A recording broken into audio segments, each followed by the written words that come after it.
इतना क्यों रुलाती, झूठा है तो साथी, झूठा है तो साथी, साथी साथी। रिमझिम रिकॉर्डिंग स्टूडियो सिमरी बख्तियारपुर। झूठा है तो साथी। डीजे सनी,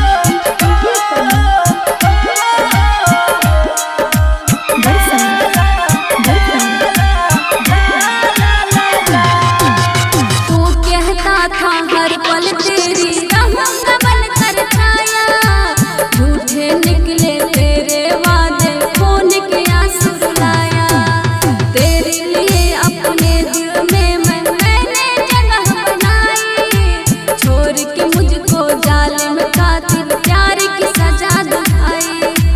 कितना अच्छा होता कि मैं पहले ही मर जाती, कितना अच्छा होता कि मैं पहले ही मर जाती। दिल को तूने तोड़ दिया, झूठा है तू साथ।